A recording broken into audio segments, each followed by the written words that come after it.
Boa noite, nobre Cainita! É uma honra ter você em meus domínios! Eu sou Rodrigo Marajá e esse é o Alpha RPG. Então, galera, como eu falei nos vídeos anteriores, a gente vai trazer para vocês as informações de como foi a sessão de jogo dessa nova crônica que eu comecei a narrar esse mês, de Vampiro: A Idade das Trevas. A aventura se passa em Hermannstad, na Transilvânia, na época medieval. E nessa cidade, todos os vampiros estão cientes sobre uma guerra que pode explodir a qualquer momento. Uma guerra entre a príncipe da cidade, a Nosferatu chamada Maruska, a mulher selvagem, contra a Tizimice chamada Marelli, a escultora de lobos, que não reconhece de jeito nenhum o direito da Nosferatu governar. E esse, galera, é o primeiro vídeo de muitos. A gente vai descrever para vocês como foi essa primeira aventura, principalmente sob o meu ponto de vista como narrador. Eu vou trazer para vocês também, vou contar para vocês como foram as reações dos jogadores e de seus respectivos personagens, e tudo isso dando dicas para que você possa se inspirar e criar a sua própria aventura.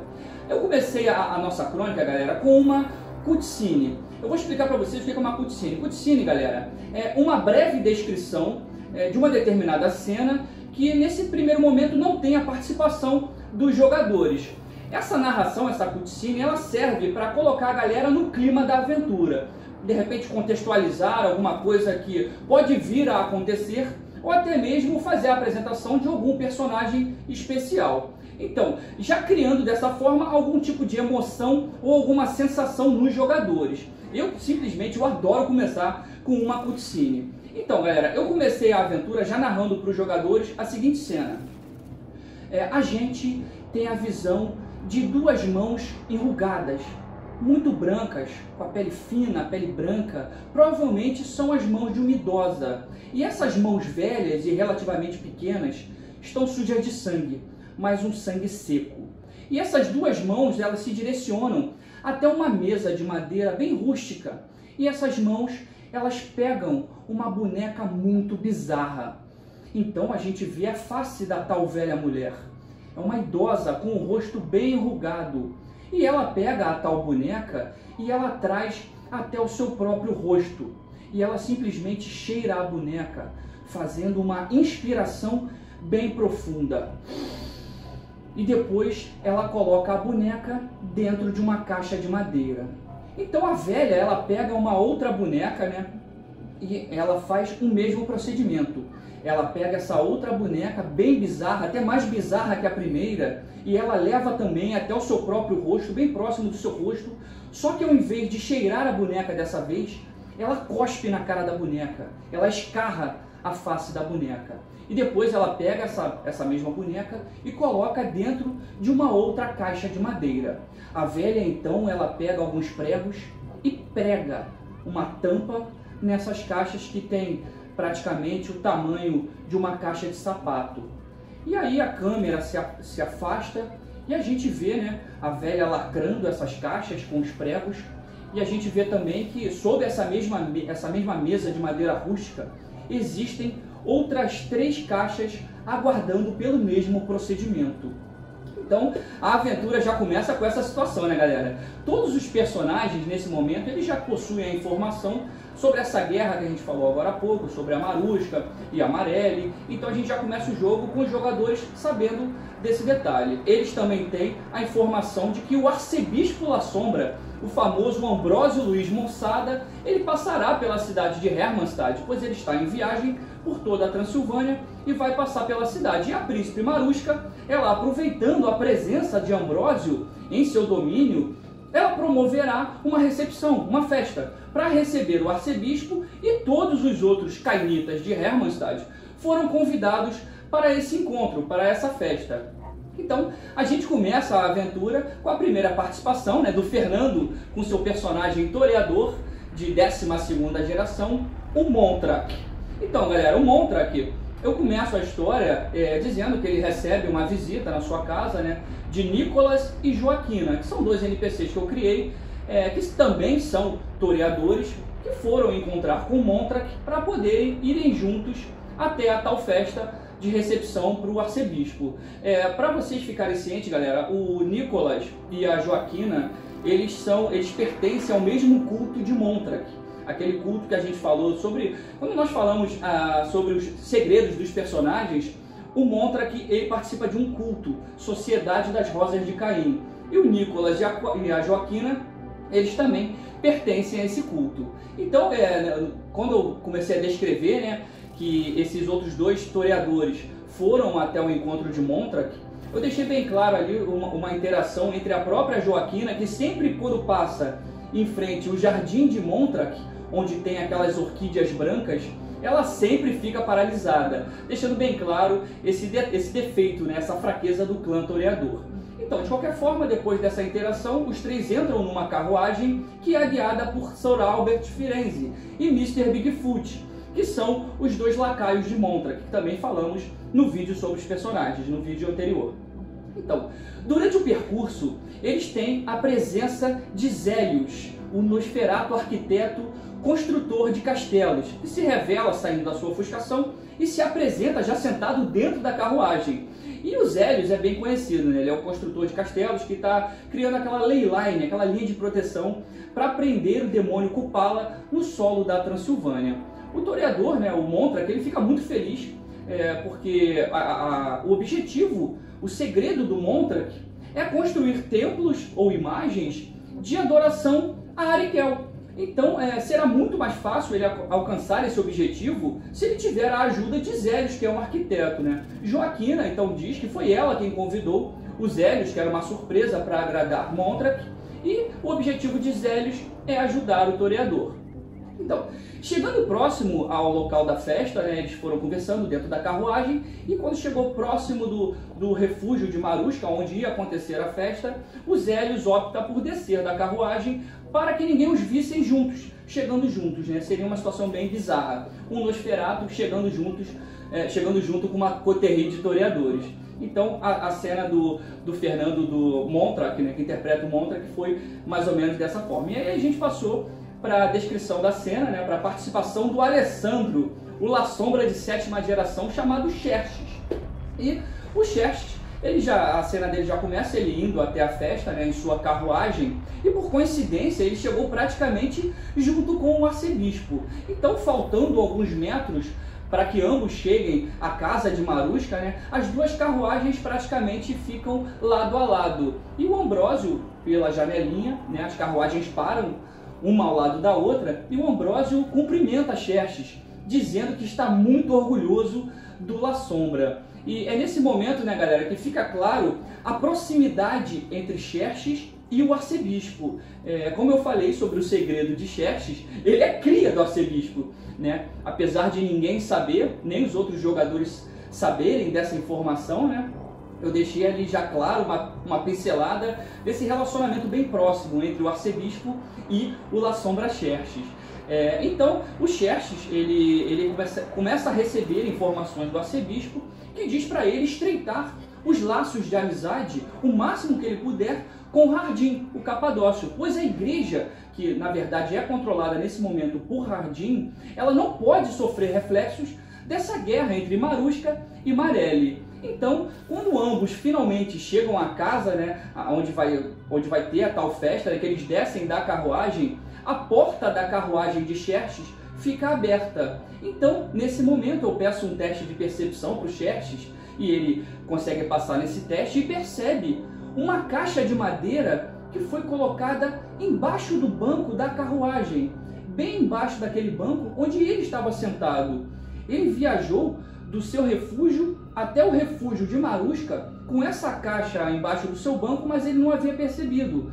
Então, quando ele percebeu, ele falou que pediu para o seu carniçal descer da carruagem, pegar a tal caixa. Ele mandou o seu lacaio Alfred que ele pegasse a tal caixa, e quando o Ambrósio, o arcebispo, viu a tal caixa, ele falou: cara, vamos analisar essa caixa lá dentro, vamos tentar entender qual é o conteúdo lá dentro do refúgio, não vamos abrir essa caixa aqui fora. E essa foi a participação inicial também do Alessandro com seu personagem Xerxes. E então a gente teve a participação do Vicenzo Piromani, o personagem do Vitor, o malcaviano de 7ª geração. Então a cena do Vicenzo, galera, ele estava em seu refúgio, que no caso, nesse momento, é o refúgio da Marusca, aguardando os convidados chegarem, junto com o senescal, o Nosferatu Adelarde. Vicenzo é o conselheiro da príncipe, é o oráculo dela, né? Então ele, nesse momento, com a ausência da príncipe, ele estava responsável por receber Ambrósio e todos os outros convidados. Vicenzo percebe, olhando pela janela, a aproximação da carruagem que provavelmente é de Ambrósio Luiz Monsada. Então, utilizando auspícios, ele vê realmente Ambrósio dentro da carruagem, porém acompanhado por uma mulher bem jovem, também sentada na carruagem. E ele, então, ele vai até a porta para receber os convidados, porém, somente Ambrósio desce da carruagem. É nesse momento que o Vicenzo, ele percebe a chegada também do Xerxes com a caixa, né? Do arcebispo também chegando, porém, ele não percebe a mulher jovem que estava dentro da carruagem, não está mais. Então ele faz um sinal para Adelarde, o senescal, verificar, pois haviam duas pessoas na carruagem e só desceu o arcebispo. Então Adelarde foi verificar como quem não quer nada, né? O arcebispo então se aproxima da porta e Adelarde, antes de verificar a tal carruagem, né, é claro que se curva, fazendo uma reverência ao arcebispo e beija o anel que está na mão direita do La Sombra.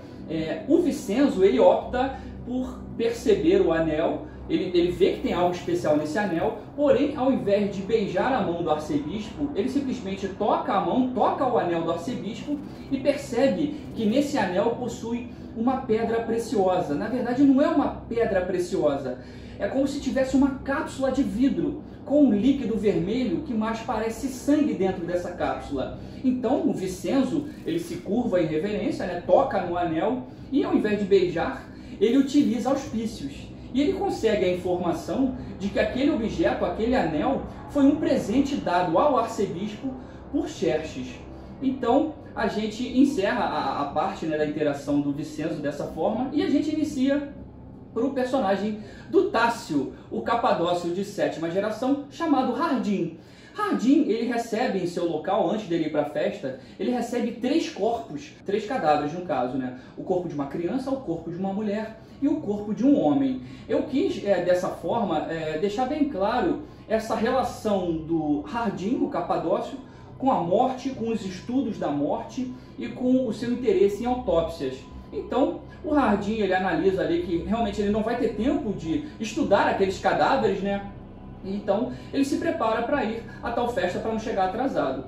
E nesse momento que ele está saindo do seu refúgio para poder pegar sua carruagem, ele recebe a visita de uma velha mulher. Uma mulher que diz que seus mestres estavam muito felizes e contentes com essa parceria. Então, essa idosa entrega a Hardim 2 pergaminhos. Hardim agradece e a velha se despede. E Hardim olha rapidamente o conteúdo dos pergaminhos, né? O primeiro pergaminho, ele se trata de uma descrição de um ritual. E o segundo pergaminho, ele traz uma lista com 5 nomes de vampiros residentes em Hermannstad. Então, galera, quem consegue... Eu não sei se os jogadores conseguiram linkar a informação, mas essa velha que entregou os pergaminhos para o Hardim é a mesma velha que eu narrei lá naquela primeira cutscene no início da história, tá? Então, os capadócios, ele não se sente, o Hardim, ele não se sente tranquilo em deixar os pergaminhos em casa. Ele tem medo de que alguém entre lá e pegue. Então ele opta por dobrar aquelas folhas, né, e colocar dentro de uma Bíblia sagrada e levar com ele para a festa. Bem legal essa atitude do Hardim, né, morrendo de medo de que o mestre colocasse algum NPC para roubar os tais pergaminhos ou bisbilhotar os tais pergaminhos. Eu gostei dessa reação do Tássio, ele foi bem esperto. De qualquer forma, a história segue, né? Já com a presença de todos na festa, Montrak, o toreador, utiliza a presença para que ele seja o centro das atenções e roube a cena, né, daqueles que estão bajulando, aqueles vampiros que estão bajulando o arcebispo. É uma característica, uma interpretação bem legal do Fernando, né? O seu toreador querendo ser o centro das atenções. O Fernando está de parabéns. E o Xerxes, ele tenta abrir a caixa. Enquanto isso, o Xerxes está ali tentando abrir aquela caixa de madeira lacrada, né? Porém, ele, na hora que o Xerxes estava tentando abrir ali aquela caixa estranha que foi deixada para ele, todos eles são interrompidos pela presença de um bufão, que adentra a sala fazendo malabarismos com 3 adagas. E em sua apresentação, o bobo da corte, ele é tão rápido com as adagas, que as 3 adagas viram 4 adagas. Daqui a pouco as 4 adagas viram 5 adagas. Então começa uma tensão entre os convidados, né? Então de repente o bobo da corte, ele para o malabarismo, ele se aproxima do arcebispo Ambrósio Luiz Gonçada, fazendo algumas mímicas, né? Algumas palhaçadas. E ele convida o arcebispo para que o La Sombra fique encostado numa parede e sirva de alvo para ele arremessar as tais adagas. O arcebispo, ele fica em dúvida se aceita ou não o convite daquele bobo da corte. Então, o Montra, que vendo aquela situação delicada, né, o Montra que se oferece para ir no lugar do arcebispo. E o bufão aceita a troca, né? Então, enquanto o Montra aqui, ele está caminhando em direção à parede para poder ficar de alvo durante o arremesso, né, que o bufão vai fazer, durante a caminhada, simplesmente o bufão já arremessa a adaga na direção da nuca, da cabeça de Montra. E nesse momento, com o bufão arremessando a adaga, pegando de surpresa o Montra, que não estava preparado, ele estava apenas caminhando ainda para tal parede, né, para ficar parado lá. E o bufão, o bobo da corte, simplesmente ele arremessou a adaga e eu acabei a história. Eu parei dessa forma, né, eu fiz dessa situação cliffhanger, né.